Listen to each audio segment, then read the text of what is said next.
खुदाई है। तूने कैसी ये दुनिया बनाई है।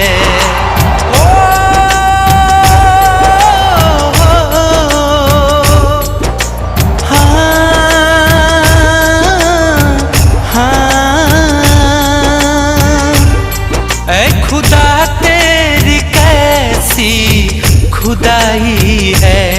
तूने कैसी ये दुनिया बनाई है।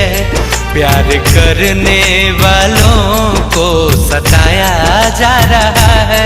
प्यार करने वालों को सताया जा रहा है। क्यों मोहब्बत का नक्शा मिटाया जा रहा है।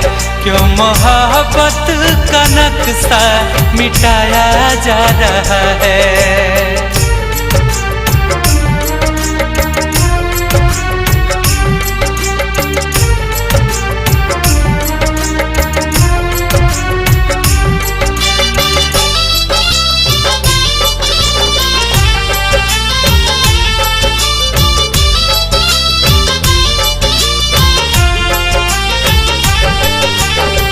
दीवाने के दिल पे लोग पत्थर चलाते हैं। प्यार का कदर कोई कर नहीं पाते हैं।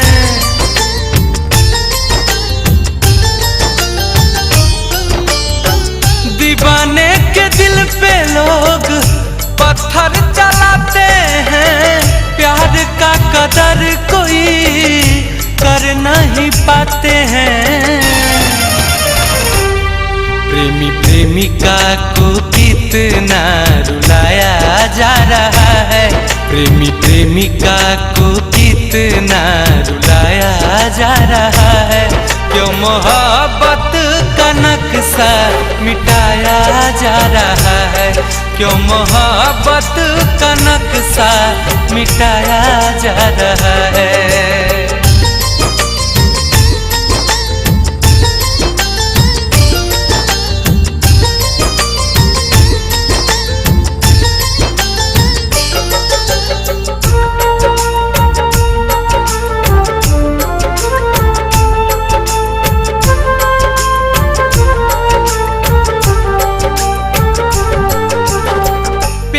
क्या कसूर है जो लोग इससे लड़ते हैं। तू ही बता दे रब्बा, गुंजन मारू कहते हैं।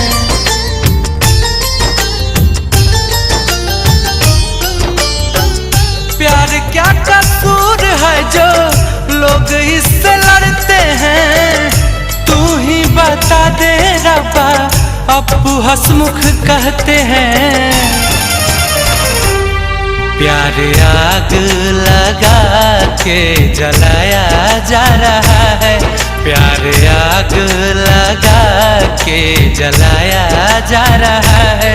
क्यों मोहब्बत का नक्शा मिटाया जा रहा है।